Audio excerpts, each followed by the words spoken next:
At the time of my discard, I hadn't realized that I was codependent, that I had codependency issues.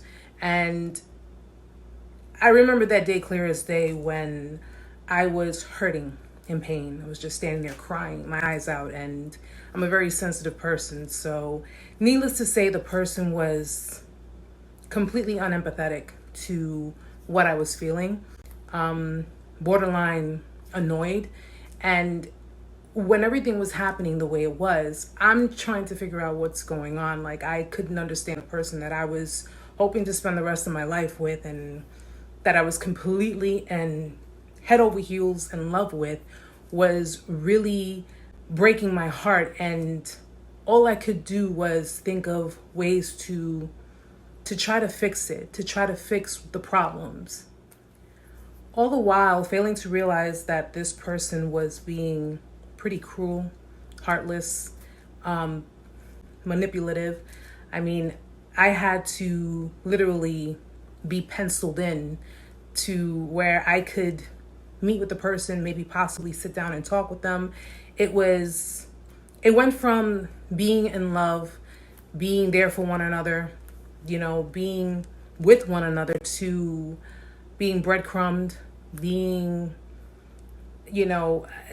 text every other day, or maybe a week will go by, and it was really bad. It was really bad. And I was really trying to, again, figure out what it was that I was doing wrong. What did I do so wrong? What was wrong with me that all of this was happening? Because I pretty much blamed myself. And as I'm standing there blaming myself, and I'm crying, and I'm just like, what can I do to fix this? What can I do to make things right? I mean, this can't be it. The person just looked at me kind of blank in a way, and I'm going to see if I can say it in the same way.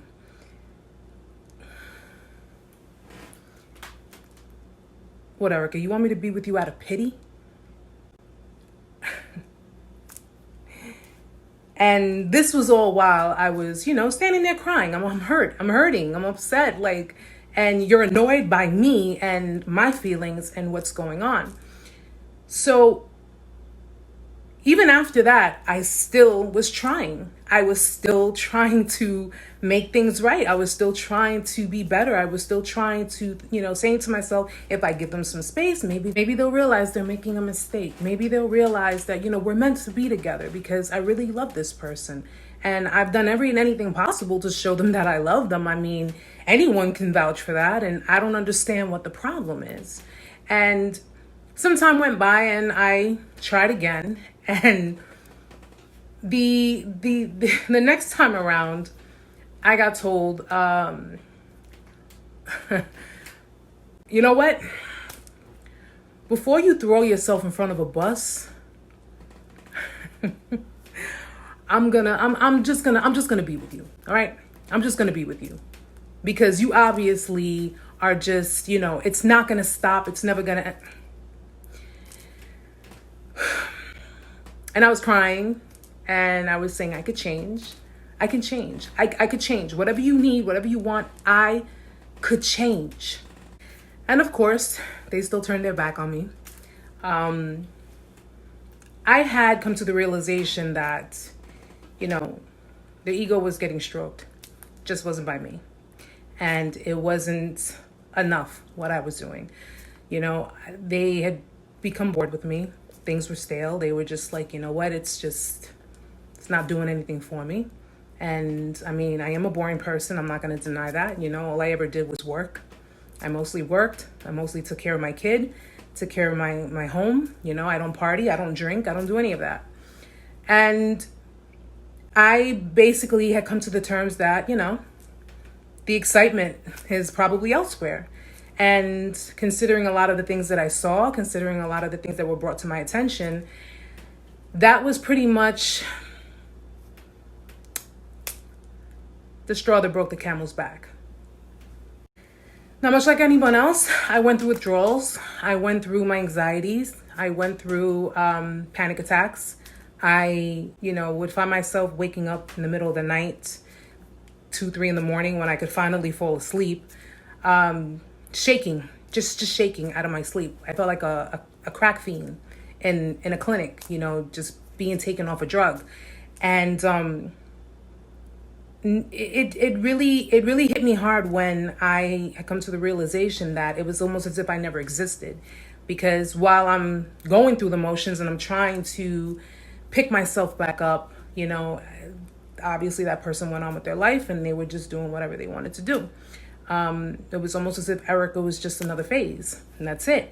And yeah, that was a pretty hard pill to swallow, but I had to swallow it. I had to take it for what it was. And I ended up going to therapy. I tried to figure out what was wrong with me. I tried to understand what was wrong with me. And that's when I found out that I was suffering from codependency. And it's pretty much where you're so afraid to be alone that you're willing to take abuse, manipulation, pain, what have you, from people just for the sake of having them in your life.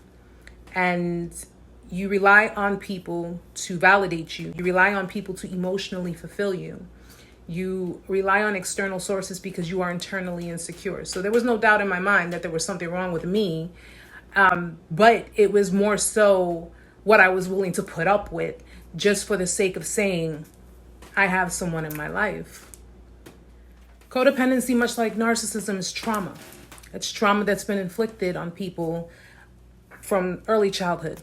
And it's due to inconsistency from a caregiver, be it if it's your parents or anybody who took care of you. It's programming fear of abandonment.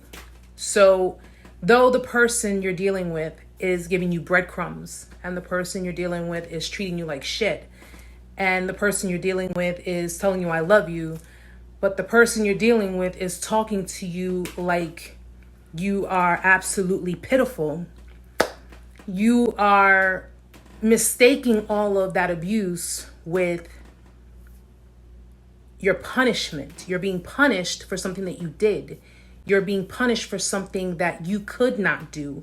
You're being punished for not fulfilling the expectations of another person.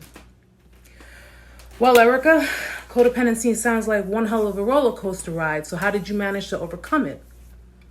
Good question. Basically, what I did was I went through the motions. I had to go through the pain.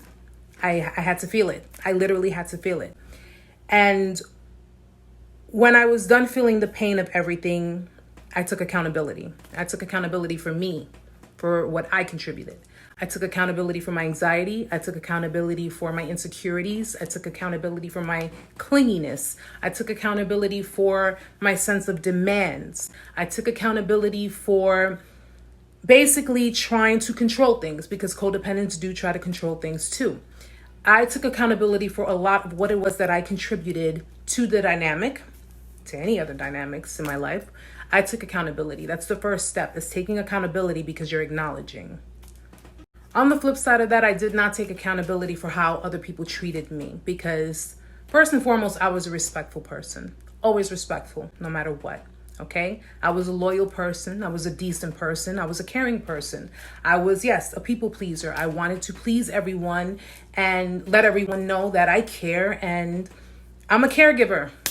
That was a responsibility given to me, because if anyone knows what it is to be part of a single parent household, I am a caregiver. I was responsible to help take care of my siblings. I was responsible to help take care of my little brothers and my sister when their fathers decided when they wanted to be fathers. I was responsible for that. So I was given that responsibility at a very young age to help my single mother of 4 children, me being the oldest.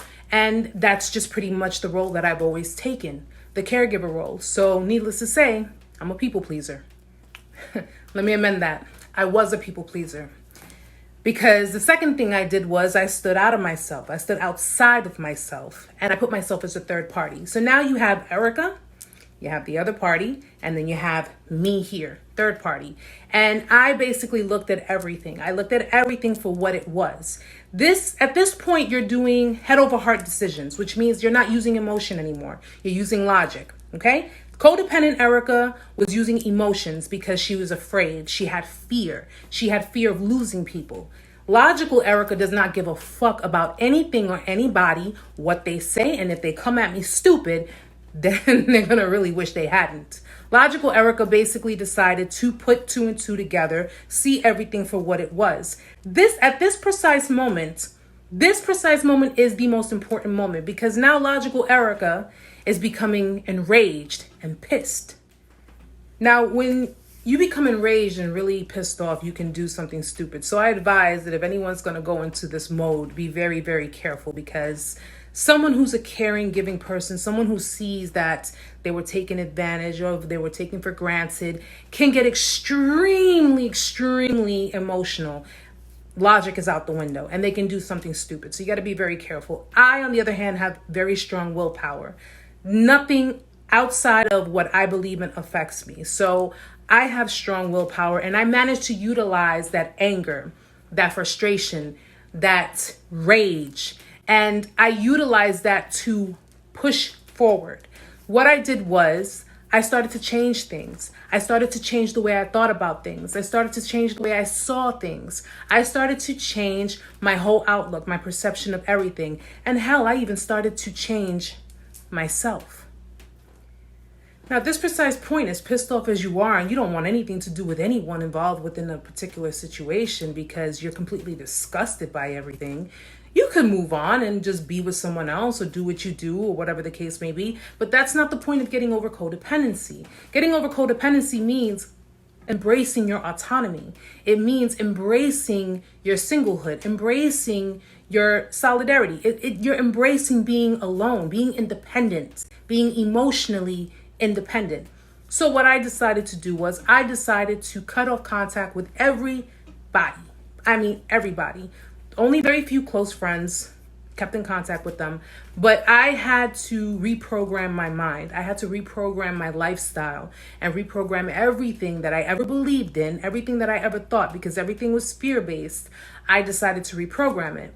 And by doing so, I managed to stay single for about roughly 2.5 years. I managed to stay single. I managed to stay by myself. I managed to enjoy my autonomy. I managed to enjoy my singlehood. I managed to get things that I never got to do done. And I managed to work on myself. I worked on my self-love. I worked on my physical appearance, because if you would have seen me before, trust me, you'd have been like, that's a big fucking leap. But I managed to do that. I managed to change everything about myself. The only thing I did not change about myself is my empathy.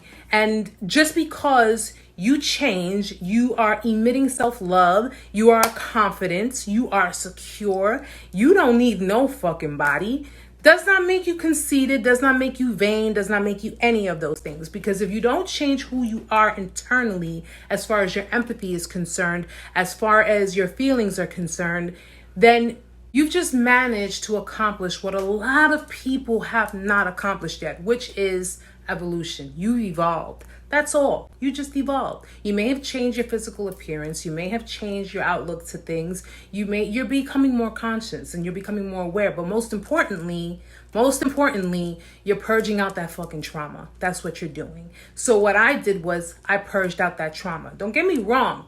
It's a rough road. It was a real rough road, because I found myself at night crying and purging and crying and purging. I found myself doing that plenty of times. And at the end of the day, I've learned that, you know what? I cannot misconstrue love with attachment and vice versa. Because as much as I love the person and as much as I would have loved to spend the rest of my life with the person, that person was meant to be a catalyst in my life. He was the straw that broke the camel's back, in which all of my trauma was triggered. All of everything that I was suppressing, everything for years had been triggered. And it made me realize that the relationships I was getting involved in, I was a broken soul, and I was attracting other broken souls, and I was attracting people who had their own traumas, and their traumas were opposite of mine. But what I am as a person, who I am as a person, would be the catalyst to their trauma, just like who they are is the catalyst to mine. So in overcoming codependency, it's not an easy road. It wouldn't be an easy road for a narcissist. It damn sure isn't going to be an easy road for a codependent. But at the end of the day, I managed to do it. I managed to do it. And I'm no longer in that self-pity mode. I'm no longer in that, oh my God, am I going to be alone? Am I ever going to find someone to love me for me and allow me to love them? Allow me to be myself, feel comfortable being myself, and they can be comfortable being themselves. Because all the while, I've been meeting people that were so guarded, and because they've been through their own shit. But I have good intentions. Being a codependent, we just want to be loved. We just wanted to have affection. We just wanted to have that sense of validation. And unfortunately, if you are a codependent, it's not going to work in that way. It's not going to work in the way that you think it's going to work. You're going to continually attract people who have problems. You're going to continually be insecure. You're going to continually have anxiety, fear of abandonment. Until you overcome that codependency, until you overcome those insecurities and that fear, it's going to be a lifetime cycle. You're going to continually attract narcissists. You're going to continually attract people who have problems, and they're not going to treat you the way you should be treated. Not the way you want to be treated, because you're programmed. If you're codependent, you're programmed to believe that you deserve reward and punishment behavior. You're programmed to believe that transactional love is the way it should be, and it's not. Love is free. You should not have to give anything to be loved. You should not have to stroke someone's ego just so they can give you a little bit of attention to feel loved. No, you should be able to freely give love and freely receive love. But the only way you're going to do that is if you learn to love yourself first. I know everybody says it all the time, and sometimes it sounds kind of cliche, but at the end of the day, it's the motherfucking truth. You gotta love yourself. Love yourself hard. So guys, I wasn't trying to make this video extremely long, but you know what? The best way to help someone or help people to overcome certain obstacles is to set yourself as an example. And I can finally freely talk about it, talk about certain things that transpired with me, and let you know that, trust me, I understand. I understand how you feel. I understand what you're going through. I understand the pain. I understand the sense of betrayal. I understand everything. And let me tell you something, okay? You're still alive. You're still here. You're still running. You're still surviving. You're still doing it. So get started on it. Start with loving yourself. Start with putting up extremely high boundaries. Start with knowing what the fuck you deserve. And start doing it today. Start with acknowledgement. Take accountability. Stand outside of yourself. It's okay to go from being hurt and in pain to being pissed off and enraged. It's okay to do that. Just make sure you're careful with it. Utilize that anger, utilize that pain, utilize that rage, and push yourself. Push yourself to learn what it is that you deserve. Push yourself to learn that, you know something, all this bullshit that I had to deal with, fuck that. I don't need that. I'm a good person. I have a heart. I'm empathetic. I deserve better. I deserve everything in life. Work on your independence. Work on your emotional independence. Enjoy your autonomy. Heal yourself. Heal yourself. And you can change everything else around you. Because once you start doing all of that, people are not going to really fuck with you like that. Because you're raising yourself way high. Way higher than you anticipated. And if they want to meet with you, then you know what? They're going to have to step up. Let them bring themselves up to your level. Stop stooping to their level. Okay? You want to overcome your codependency. You want to stop meeting people who are treating you like shit because they have problems. You want to stop going through all that bullshit. 2020 has been the most screwed up year. We're about to start 2021 in a few months. Start making that change now. So when your year comes, you be on easy street. Remember when I told you guys earlier, I was saying I could change. I could change. I can be whatever I need to be. I can change. Yeah, I did change. I changed my phone number. I changed my home address. I changed the way I look. I changed my hair color. And I changed my motherfucking attitude. And trust me, best fucking change I ever made. So if I can do it, and I have 37 years on this earth, 35 years being codependent, and I overcame it, so can you.